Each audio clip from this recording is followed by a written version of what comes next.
special honor to be in the front. How's it going? Good. How are you? I'm good. I'm good. Good. I love my days off. Mondays are always full of adventures. They're good, yes. Yeah. Do you like our shirts? I love your shirts. I was See? just gonna say. We Yeah, wore them man. Yeah, too. that's amazing. In your honor. That's incredible. That's amazing. You guys are. So I don't know if we want to start. Like, Should we start? yeah, we should. Totally. Yeah, why not? Action! I feel like with the three of us around, we're gonna have really great material. So why not? Why not just start? Just Yeah. give her. With Yeah. anything. So here we are. It's a good Monday morning. Yes. And, it's the Mouthymamas from Gettin Real Behind the Wheel. Hello. I'm the Vanna. Hello. Yeah. And we are with our favorite comic book store owner, Hello. Jay. Hello. Yes. I'm Jay Roy. And he's our guest today on our show. And we have a variety of things we'd like to talk about. I suspect you might be back. Yeah, absolutely. I'd love to do Yeah. multiple sessions. So I don't know, Jay. I don't know if you want to tell everyone a bit about yourself. Well, Sure. Or even we can talk about where we're going. Yeah, absolutely. I'll just give you a little, the little lowdown.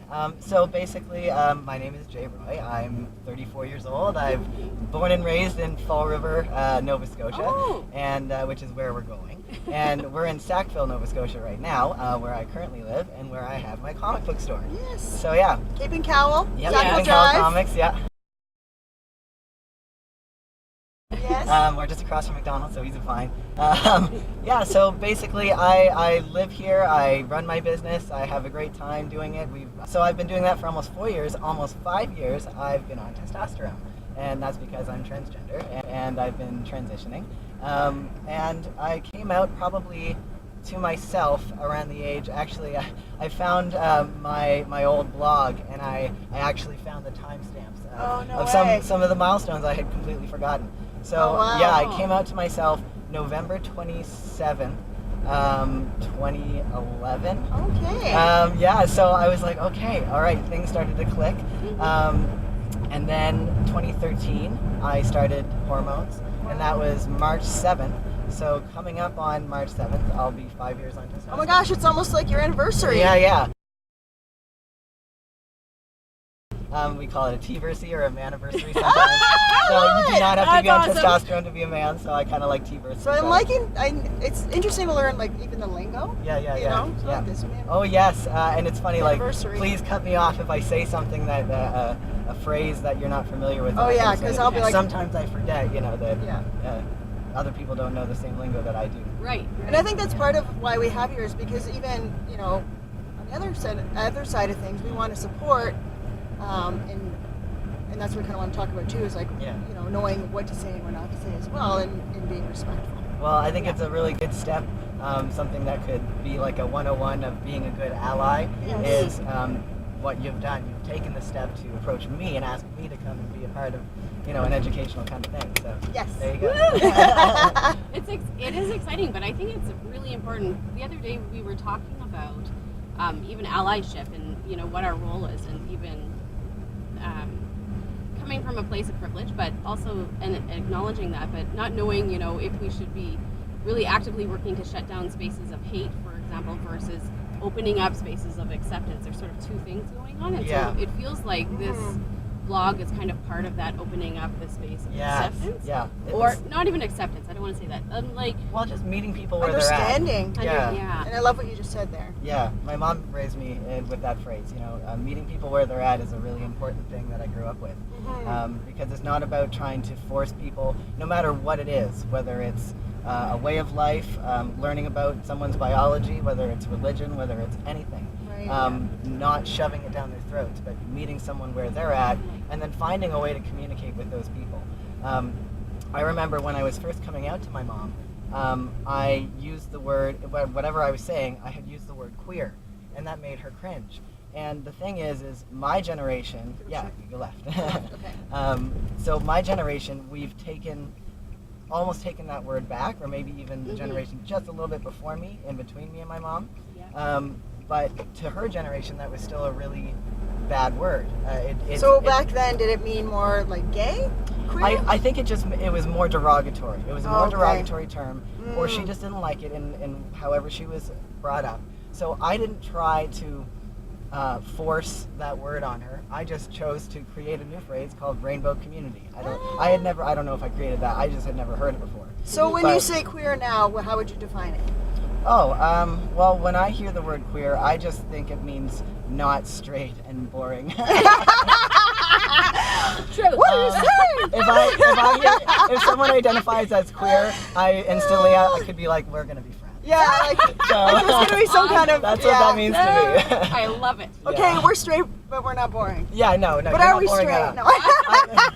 See, the thing is, That's another conversation. it's a whole other thing because you really can't just be one or the other. It's a whole spectrum, right? You're right. And You're right. I suspect that you're not totally straight and boring. So. It's a little, Yeah.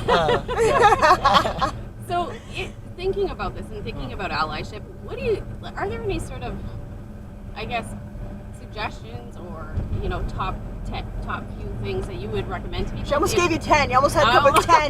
Well, you know 10 what? things! It probably wouldn't be hard to funny come with enough, on my channel, I have a video that I did with Olivia. Yeah. And we do like 101 for allies and like the top 10 Oh, things that- sweet. So what's your YouTube channel called? It's just my name, J. Aaron Roy. J. Aaron Roy. Yeah, I make, I guess I've been making videos since I started transitioning. So at the very, very, very beginning, there's a video of me pre-testosterone, just talking about my like going to therapy and things like that. Right. In Nova Scotia, when I first started, we had already come a long way, but it was still really, really, there was a lot. We had a long way to go Right. still in healthcare, and we still have a long way to go. And maybe we were creeping your video, I'm not gonna lie. No, it's all good. I'm glad people watch them. And so yeah, I just basically kept making them. So you can see me progress and how my outside changes and how my inside changes too, because I talk a lot about the thought process changes. Yeah, that's what I found fascinating. How people treated me differently. Yeah. So what did that look like? That looked like male privilege. Oh, wow. Interesting. Oh yeah, and very tangible. So this isn't the first time I've worked in a comic book store setting. I've worked in lots of comic book shop settings and video game stores and sort of nerdy clubs that would So this has always been your yeah, but kind of typically your hobby or typically what would have been considered male spaces Right. when I was growing up. And so when I was presenting female, working in a lot of these spaces, I would get walked over just like any other honestly, any other woman would understand. Yeah. Any other female presenting person. They'll go would to a dude understand. first before. Absolutely. Yeah. Like I didn't know anything, obviously, about what I was talking about, what I was there working for. Are you here to stock shelves? Yeah. Like there was no respect at all. Now people come into my store, they automatically assume I know everything about sports. I don't sport. It's like we know everything about, sport. I don't know, makeup or fashion. Right? Like I don't sport. Yeah, So, I don't sport. No. I love that. No, I'll go on a Netflix marathon. So yeah, it's. Should I go right here? Yes, you do. Okay. So it's a lot about assuming and male privilege, and not just that, but really,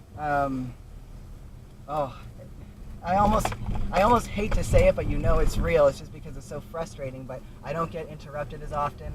Wow. I'm funnier, even though I say the same thing. I'm fucking hilarious. It's tangible, and it's just I can't always think of all a list of things, but they just happen in your everyday, and then you get so used to it. So could you see it happening as it was happening? Like, oh shit, like there's a thing. Oh yeah, and at least now I feel like a covert op a lot of the times, and so I really work my best to change the course of situations that I see that happening in. If I'm in a space with women in the circle of a conversation and I notice somebody interrupting them a lot, I'll stop them and I'll say, well, how about what she said? Right. Awesome. You got to do that sometimes. You're an ally. Right? And we've got to be allies for each other. Yes, exactly. It's the truth. And I've lived the experience. I lived that experience for 27 years of my life, so it's not something you forget. Yeah. No, I would say it's perfect. Well, it's kind of embodied, like, it's been Yeah. most of your life at this point. Absolutely.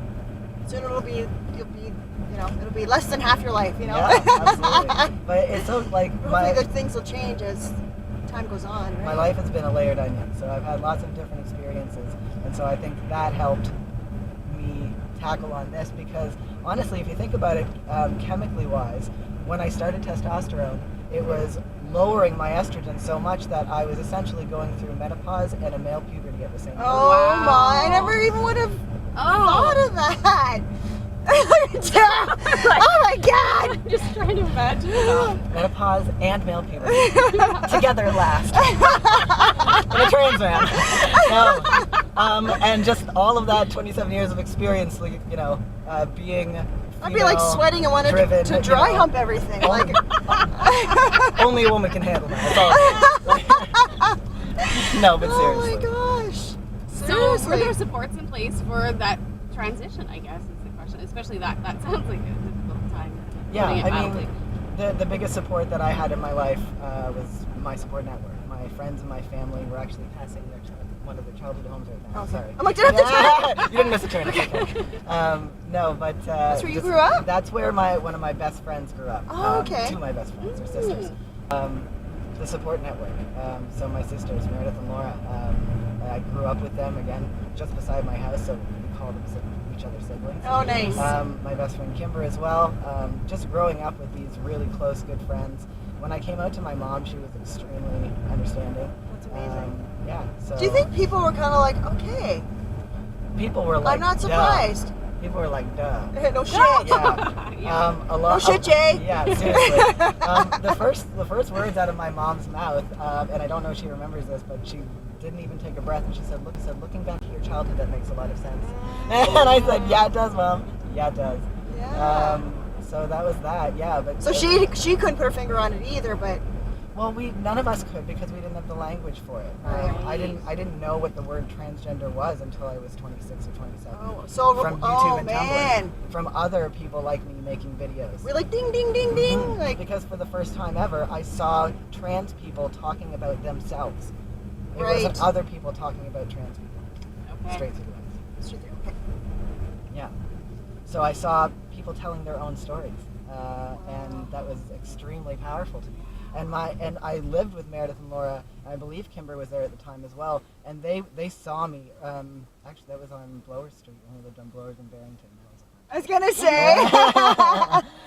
But they watched me, like they saw me watching these videos, and they saw how it affected me, and they knew. Were you like kind of happy or relieved or kind of scared? I Like, was how did so you relieved. feel? I was terrified but relieved at the same time. We're gonna go right. I was relieved to know the information. I was relieved to find the information, and From shoppers? like be aware. Yeah. So I was happy to find that information, and it was like a eureka moment. I remember I grew up pretty religious, non-denominational Christian, but very, very much in the church all the time, all the time. My videos go into this a little bit. Okay. Youth leader, Sunday school leader, camp leader, all that stuff. So I was in it all the time. And it was such an integral part of my life that I didn't let it go for a long time.